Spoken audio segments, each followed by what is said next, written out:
চাচা, শুনলাম বিদেশ থেকে সূর্য আসছে নাকি? ও আসছে তো।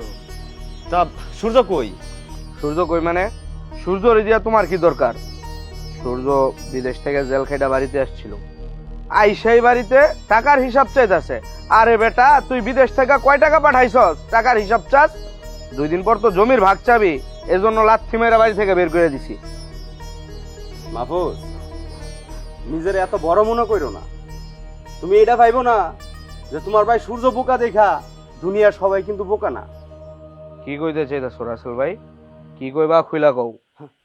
আমি কি কইবার চাইতেছি শুনো, 7 বছর আগে যখন সূর্য বিদেশে গেছিল তখন কিন্তু তুমি ছোট আছিলা। ইনকাম করে খাওয়ানোর মতো তোমার কিন্তু ওই রকম উপযুক্ত হয়েছিল না। তুমি তোমার বাবা মারে কিন্তু তুমি পালতে পারতা না। তোমার ভাই সূর্য বিদেশে যায় হাড় ভাঙা পরিশ্রম করে টাকা পয়সা উপার্জন করে দেশে পাঠাইছে। ওই টাকা দিয়ে কিন্তু তুমি তোমার ফ্যামিলি চালাইছো। শুধু তাই না, সূর্য বিদেশ যাওয়ার 3-4 বছর পরে তুমি বিয়ে করছো। বিয়ে করার সময় 10 গ্রামের মানুষকে দাওয়াত করে খাওয়াইছো, ধুমধাম করে বিয়ের আয়োজন করছো। এত টাকা কই থেকে আয়? তখন তো তুমি কোনো ইনকাম করো নাই, তাহলে এত টাকা তখন তুমি কই পাইছো? সব কিন্তু তোমার ভাইয়ের টাকা আছিল। কই পাইছি শুনবা? আরে বাপ রে বাপ, বাসের চেয়ে দেখা যায় কঞ্চি বেশি বড় হয়ে গেছে ভাই। বুঝছি, মালয়েশিয়া থাইকা তোমার চিঠি লেখা পাঠাইছিল, সব ডায়লগ মুখস্থ করাই দিছে না? পক্ষে কথা কইতে আইছো? ভাইজান শোনো, আমি কোনো ফকিরনির বাড়িতে বিয়ে করি নাই, কোটিপতি বাপের একমাত্র মায়ারে বিয়ে করছি। আমার শ্বশুর বাড়ি থেকে আমার লক্ষ লক্ষ টাকা দিছে। ওই লক্ষ লক্ষ টাকা আমি কিন্তু উড়ায় খাই নাই, জমিতে লাগাইছি। কচু ক্ষেত করছি, শশা ক্ষেত করছি, মাছের খামার করছি। এগুলো আমার আয় বরকত দিছে। যখনই আমার এগুলো আয় বরকত দেওয়া শুরু করলো, আমি এলাকার মানুষের চোখে পড়ে গেলাম। তার মধ্যে তুমিও একজন আইছো আমার সংসারের মধ্যে আগুন লাগানোর জন্য। হইছে হইছে, শোনো মাপু, তুমি যে বাড়িতে বিয়ে করছো এগুলা কিন্তু আমাকে অজানা না। তোমার শ্বশুর এত টাকা আলাও না, খাদায় খাদায় জমি আলাও না। তোমার শ্বশুরের ব্যাংকে কোটি কোটি টাকাও নাই। তোমার শ্বশুর কিন্তু দুধ বেচা ভাত খায়। যে মানুষটা দুধ বিক্রি করে ভাত খায় সেই মানুষটা জামাইরে লাখ লাখ টাকা কই থেকে দেয়। শোনো, দুনিয়ার মানুষটা এত বোকা মনে করো না। এই যে আমরা কিন্তু সবকিছুই জানি। তুমি মাহফুজ তোমার ভাইয়ের বিদেশ থেকে পাঠানো টাকা দিয়া এই যে কয়লা কচু ক্ষেত, এই যে শশা ক্ষেত, এই যে মাছের প্রজেক্ট এগুলা করছো না, এগুলা সব তোমার ভাইয়ের টাকা। তোমার ভাইয়ের টাকা দিয়ে সবকিছু কইরা এখন তোমার একটু টাকা হইছে, এখন তোমার অহংকারে মাটিতে পা পড়তেছে না। এই যে বাড়ি করছো, ব্যবসা বাণিজ্য, সব কিন্তু সূর্যের টাকায়। আর সেই সূর্যরে তুমি বাড়ি থেকে বাইরে করে দিছো, তাই না? রাসেল ভাই, বুঝতে পারছি তুমি আজকে হালকা একটু কারেন্ট আছে, আমি তোমার ঠান্ডা করার ব্যবস্থা করতেছি ভাই। তুমি বাজারে যাও, আমি আসতেছি। শোনো মাহফুজ, বাজারে যায়া আমারে ঠান্ডা করতে হইব না। যদি পারো তুমি তোমার প্রবাসী বড় ভাইটার কলিজাটা একটু ঠান্ডা করো। চাচা, আপনার একটা কথা কইতেছি শুনেন। আমার থেকে ভালো আপনি কিন্তু জানেন মাহফুজ সম্পর্কে, আমার থেকে ভালো আপনার বড় ছেলে সূর্য সম্পর্কে আপনি জানেন। চাচি, সূর্য কত কষ্ট করে বিদেশ থেকে টাকা পয়সা পাঠাইছে সেটা কিন্তু আপনারা ভালো করে জানেন। সূর্যর টাকা দিয়ে আজকে আপনাদের এই পর্যন্ত, অথচ সেই সূর্য যখন বাড়িতে আইছে এই বাড়ি থেকে সূর্যরে আপনারা তাড়াই দিছেন। যে কাজটা করছেন একদমই উচিত করেন নাই। একটা কথা মনে রাখেন, আপনার পোলা যে সূর্য এত কিছু করার পরও দাম পায় নাই, বাড়ি থেকে বাইর করে দিছে, আপনার সেই পোলায় আপনাকে একদিন বাড়ি থেকে বাইর করে দেবো, কথাটা মনে রাখেন।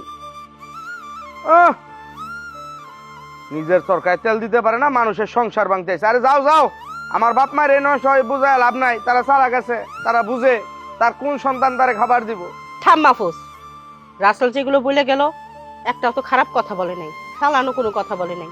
সত্যিই তো, তুই তো ইনকাম করস না, আর তুই যে বাড়িতে বিয়ে করছস তারাও তো কোটিপতি না। তাহলে এত টাকা তুই কোথা থেকে পাইলি? আম্মা, আপনি কিন্তু ওই যে পরের মানুষের কথা শুনে সত্যি সত্যি আমাকে ভুল বুঝতেছেন। ভাইজান আর কয় টাকাই পাঠাইছে?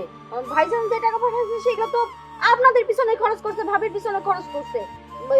ও যে টাকা দিয়ে ব্যবসা করতেছে ওই টাকা আমি আমার বাপের বাড়ি থেকেই নিয়ে আসছি। হ্যাঁ, সেটা তো আমি ভালো করেই জানি। তোমার বাপ দুধ বেচা খায়, সে কত টাকাই তোমারে দিছে। এগুলো যে সব আমার সূর্যের টাকা সেটা আমি বুঝতে পারি। আম্মা, কথায় কথায় আমার শ্বশুর দুধ বিক্রি করে এই কথাটা বলতেছো। বুঝছি, তাবিজে কাজ হয়ে গেছে, তাবিজ লাইগা গেছে জায়গা মতো, সমস্যা নাই। শোনো, এই বাড়িতে হয় সূর্য থাকবো নয় আমি থাকবো। আর যেহেতু এই বাড়ি এখন আমার দখলে আছে, এই বাড়িতে আমিই থাকবো। আর তোমার আর আব্বার যদি সন্তানের জন্য এত চলে, ঘাটটা দইরা কিন্তু পাঠায় দিল। চুপ কর, কারে কি বোঝাস? আমি বোকা হইলেও এতটা আবার বোকা না। এই সম্পত্তি, এই যে বাড়িটা কার জায়গার পর এখনো তোর বাবার নাম। অতএব এই বাড়ির মালিক তোর বাবা। আর থামো তুমি, তুমি কি মনে করছো তাবিজ তোমার লাগা গেছে যে আব্বারও লাগছে? আরে না, আমার বাবা আমার পক্ষে আছে। কি আব্বা, প্রত্যেকদিন 100-200 করে টাকা দিতেছি, তুমি খুশি না? এই জায়গা তুমি সবকিছু আমার লেখা দিবা না? না মাহফুজ, তোরে এক আমি লিখে দিব না। এই সম্পত্তির ভাগ অর্ধেক সূর্য পাইব। তাই তুই যদি আমাদের কথা না শোনস, তুই যদি সূর্যকে অর্ধেক ভাগ না দেস, তাহলে সমস্ত সম্পত্তি আমি সূর্যের নামে লিখে দেব। কি কইতাছে? আমি কি নাটক দেখতেছি না আমি বাস্তবে আছি? তুমি হইছো তাড়াতাড়ি হইছো আব্বার কাছে মাপ চাও, তাহলে সমস্ত সম্পত্তি ভাইজানের মালিকে দিব। এখনো সময় আছে, নিজেদের ভুল স্বীকার কর আর সূর্যর কাছে চল, ওর কাছে ক্ষমা চাই, ওকে এই বাড়িতে নিয়ে আয়। রাজি বলেছ? তোর কথাই তো সব করলাম, আবার এখন কইতাছিস রাজি হয়ে যেতে। আরে বলো, যেটা কইতেছি সেটা করো, পরে সবকিছু বলতেছি। এই চুপ থাক। আব্বা,